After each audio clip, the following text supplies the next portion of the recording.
Hello बच्चों, नमस्कार। आज हम हिंदी पाठ योजना में जो व्याकरण की पाठ योजना चल रही थी उसी में नेक्स्ट पेज पर बात करते हैं। शायद हमने यहाँ पर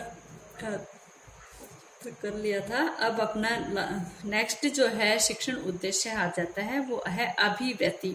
और अभिवृत्ति के सामने लिखा है विद्यार्थी व्याकरण शिक्षण के प्रति सकारात्मक अभिवृत्ति विकसित कर सकेंगे। मैं नोट्स भी भेज रही हूँ बेटा, आप सभी पाठ योजना बनाने में गलती मत करो। बहुत सी बच्ची अशुद्धियां कर रही है, कोई कहाँ पर लिख रही है, कोई कहाँ पर, ऐसे नहीं चलेगा। कहाँ पर मिनीचर का प्रयोग किया, अभी तुम्हारे सामने वीडियो भी है और मैं उसको समझा भी रही हूँ। इसलिए समझाती हूँ कि ताकि आपको पढ़ाने में और पाठ योजना बनाने में किसी प्रकार की बाधा न आए, ठीक है, किसी प्रकार का विधान न हो। इसलिए मैं खुद इसका वीडियो भी डालती हूँ और आपके पास फोटो भी डाल रही हूँ।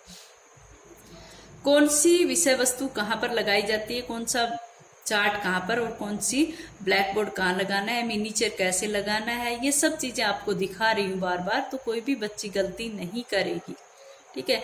बीएड सेकेंड ईयर वाले बच्चे सभी अपनी फाइनल लेसन की जो वार्षिक पाठ योजना है उसको बनाए और समालोचना की डायरिया बनाए, ठीक है। और बीएड फर्स्ट ईयर वाले बच्चे 6 गद्य के और 6 पद्य के और 8 ग्रामर के पाठ योजनाएं बनाएंगे अपनी मोटी डायरी में, और अपनी समालोचना की, अपनी सेशनल की सभी कार्य पूर्ण करें, ठीक है। सेशनल कार्य जो है हिंदी शिक्षण में, सेशनल कार्य जो है वो 5 यूनिट में है। आप कोई भी एक अच्छा सा टॉपिक ले और उसके ऊपर अपनी डायरी बनाए, ठीक है।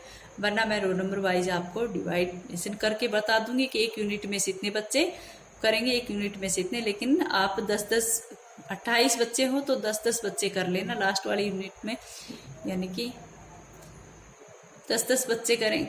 सेकेंड ईयर वालों का अलग होगा, तो फर्स्ट ईयर वाले बच्चे अपना 5 ग्रुप के हिसाब से, फर्स्ट वाले बच्चे फर्स्ट यूनिट में 1 से लेकर 15 तक के बच्चे कर लो, ठीक है।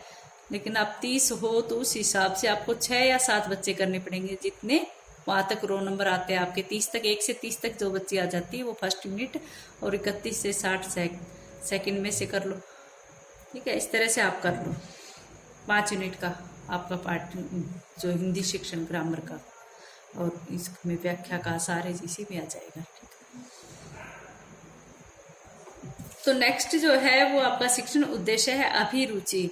विद्यार्थी अपनी पाठ्य पुस्तक से संधि युक्त शब्दों का चयन कर अभ्यास युक्त तालिका बना लेंगे, ठीक है। अब इसमें वही विधि प्रविधि जो आपने उन पाठ्य योजनाओं में की उसी प्रकार से यहाँ पर व्याख्यान विधि है, प्रश्नोत्तरी विधि है, ठीक है। सहायक सामग्री में वही चौक, लपेट, फलक, झाड़न, पाठ्य पुस्तक, चार्ट और मॉडल, ठीक है। पूर्व ज्ञान, विद्यार्थी गुण संधि जो भी टॉपिक पढ़ाओगे आप उसके ऊपर में उपसर्ग पढ़ाओ, प्रत्यय पढ़ाओ, उसके बारे में आप इसी प्रकार से लिखेंगे। विद्यार्थी गुण संधि के बारे में जानते हैं। अब प्रस्तावना प्रश्न, वही प्रस्तावना के 5 क्वेश्चन इजी से, और लास्ट वाला आपका चौथे क्वेश्चन में आपका टॉपिक निकल आएगा। टॉपिक जो है वो 5वां क्वेश्चन समस्यात्मक है, वो समस्यात्मक रहेगा जैसे इसने बना रखी। हमारी राष्ट्रभाषा का नाम बताओ हिंदी। हिंदी में कितनी विधाएं हैं? 3 विधाओं के नाम बताओ, गद्य, पद्य और व्याकरण। व्याकरण में हम क्या क्या पढ़ते हैं? संधि, समास, उपसर्ग और गुण संधि के बारे में आप क्या जानते हो, ठीक है। तो इस प्रकार ये इनका समस्यात्मक क्वेश्चन बन जाएगा। इसके बाद वही उद्देश्य कथन। अच्छा बच्चों, आज हम कक्ष में गुण संधि के बारे में विस्तार पूर्वक अध्ययन करेंगे। अब इतना होने के बाद, यानी कि उद्देश्य कथन के बाद, आप सभी जानते हो कि प्रस्तुतिकरण आता है। अब यहाँ पर प्रस्तुतिकरण आएगा, और प्रस्तुतिकरण में वही एक साइड में आपको उद्देश्य कथन, इधर छात्र अध्यापिका क्रिया और इधर छात्र क्रिया। अब सबसे पहले यहाँ पर व्याकरण में ज्ञानात्मक आता है। ज्ञानात्मक यानी कि भाषा तत्वों के अंतर्गत संधि युक्त शब्दों का ज्ञान कराना। और अगर आपका टॉपिक क्या है, आपका टॉपिक अगर उपसर्ग है तो आप यहाँ पर क्या लिखोगे कि भाषा तत्वों के अंतर्गत उपसर्ग युक्त शब्दों का ज्ञान कराना। सभी को ध्यान रहे, यहाँ पर आपका टॉपिक आएगा ये कि नहीं कि आप संधि लिखते जाओ, ठीक है। अब छात्र अध्यापिका क्रिया में देखो बेटा, ये चार्ट का जो है ये बना रखा है बच्चे। अब आपको क्या करना है, जैसे प्रेजेंटेशन में भी बच्चे यहाँ पर चार्ट बना के लाएंगे, और चार्ट में क्या करेंगी, जो ग्रामर जो है वो हमेशा चार्ट के माध्यम से ही पढ़ाया जाएगा, क्योंकि चार्ट को दिखाते हुए जो भी क्वेश्चन बनते हैं उनका सॉल्यूशन हम श्यामपट्ट पर करते हैं। ग्रामर में श्यामपट्ट का प्रयोग सबसे अधिक होता है। यहाँ पर चार्ट पर इस बच्चे ने सिर्फ वाक्य लिख रखा है, और जो आपका जैसे फाइनल टिप्पणी में किसी ने अपना वो लिया है, ग्रामर का टॉपिक लिया है, तो वो बच्ची क्या करेगी, उसके साथ उदाहरण का चित्र भी बना के लाई। भी कोई भी इस तरह का चित्र, जैसे इसने रमेश जयपुर गया है, तो यहाँ पर रमेश का या जयपुर सिटी का चित्र दिखाएं। इस तरह से चार्ट बड़ा होगा, उस पर ऐसा थोड़ी कि आप 5-7 यही लिख के लाओ, उस पर कम से कम 5-6-7 आपके एग्जाम्पल होंगे, और उन एग्जाम्पल के सामने छोटी छोटी फोटो भी होंगी। जैसे यहाँ पर क्या गया, जैसे ये लगा लो रमेश जयपुर गया, तो यहाँ पर आप क्या करोगे, जयपुर का या फिर रमेश का बस में चढ़ते हुए बैठते उतरते हुए उसका चित्र दिखाओगे। ठीक है। और जैसे कल गणेश पूजा की गई, तो यहाँ पर गणेश जी की फोटो बना देना छोटी सी। किसमें, उस चार्ट में जब आप क्लास लेने के लिए जाओगे, उस चार्ट की कह रही हूँ, इसमें तो आप इसी प्रकार से 4 उदाहरण लिख लेना। ठीक है। और यहाँ पर देखो इसने 4 एग्जाम्पल लिए, चार्ट के माध्यम से प्रेजेंटेशन करेगी अध्यापिका, तो इसमें नीचे क्या लिखा जाएगा, संश्लेषण व विश्लेषण के माध्यम से छात्राध्यापिका छात्रों से चार्ट के माध्यम से प्रश्न पूछेगी। संश्लेषण एवं विश्लेषण के माध्यम से, भाई संश्लेषण संग्रहित करना, विश्लेषण टुकड़ों में विभाजित करना, इस प्रकार से उनको खंडित करना, किसी भी प्रकार से उदाहरण के रूप में किसी भी प्रकार से चार्ट को दिखाते हुए अध्यापिका क्या करेगी, छात्रों से चार्ट के माध्यम से प्रश्न पूछेगी। ये आपका लगा लो चार्ट है। तो यहाँ पर आप पॉइंटर से कहोगे कि रमेश जयपुर गया है, छात्र प्रश्नों के उत्तर देंगे छात्र क्रिया में। तो यहाँ पर देखो रेखांकित शब्द क्या है, मैडम यहाँ पर अपने पॉइंटर का प्रयोग करेगी चार्ट में पढ़ाते टाइम, और वो कहेगी कि रेखांकित शब्द क्या है, बच्चे कहेंगे रमेश।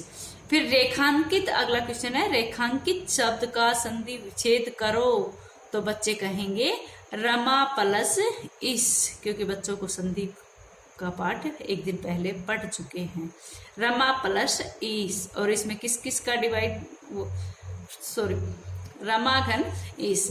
तो थर्ड जो है, एक ही उदाहरण से 3 क्वेश्चन पूछेगी मैडम, 3 प्रश्न पूछेगी इसी प्रकार से, चाहे वो उपसर्ग का टॉपिक हो, चाहे प्रत्यय का हो, चाहे संधि का हो, चाहे समास का हो, इसी उदाहरणों के माध्यम से इसी तरह से आप बच्चों से पूछोगे। तो यहाँ पर आ घन ई से क्या बनता है, ए। ठीक है। फिर उसी प्रकार से नेक्स्ट उदाहरण है कि कल गणेश पूजा की गई है, रेखांकित शब्द क्या है, रेखांकित शब्द क्या है। इसमें तो डायरी में आपको इसी प्रकार से लिखना है जैसे लिख रखा है, लेकिन पढ़ाने का तरीका भी यही होगा कि मैडम यहाँ पर इसको पूछेगी और श्यामपट्ट पर संधि कर करके पढ़ाएगी। पूछेगी कि कल गणेश पूजा की गई है, इसमें रेखांकित शब्द क्या है, बच्चे कहेंगे गणेश।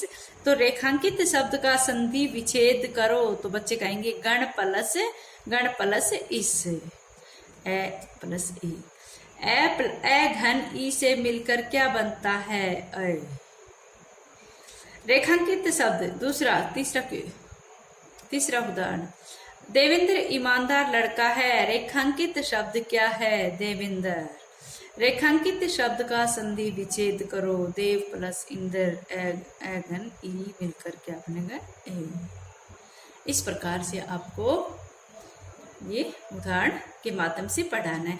ध्यान रहे यहाँ पर 4 या 5 उदाहरण जो है वो आप चार्ट के ऊपर लिख कर लाओगे और उनको उसी प्रकार से चिपकाओगे जैसे आप विषय वस्तु को चिपकाते थे, इस तरह से।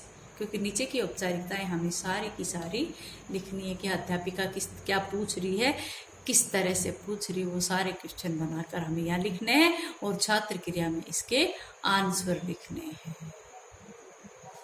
सभी बिल्कुल साफ सुथरा और शुद्ध लिखकर बनाए अपनी पाठ योजना।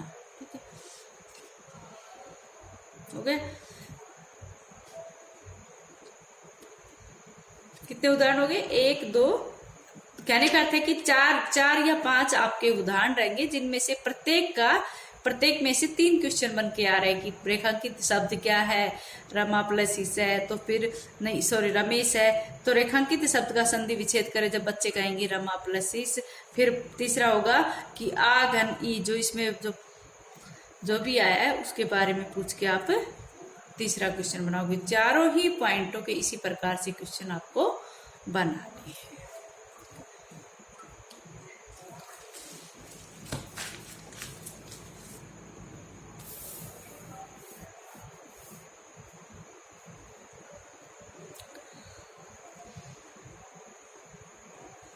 इसी तरह से जैसे लंकेश लंका के राजा थे, इसमें भी यहाँ पर मैडम क्या कहे, रेखांकित शब्द क्या है लंकेश, रेखांकित शब्द का संधि विच्छेद करो, लंका प्लस इस, आ घन ई मिलकर क्या बनता है, ए बनता है। इस प्रकार से आपको 4 या 5 उदाहरण जो है वो चिपकाए हैं, उसके माध्यम से ये आप क्वेश्चन करोगे। ठीक, इसमें यहाँ पर आपने क्वेश्चन का जो उदाहरण है वो इसमें भी लिखना है, और चार्ट पे सिर्फ इसके एग्जाम्पल लिखने हैं, और यहाँ पर प्रत्येक एग्जाम्पल से आप 3 क्वेश्चन पूछोगे इस तरह से। अच्छा बच्चों, आज इतना ही, आगे कल कराएं।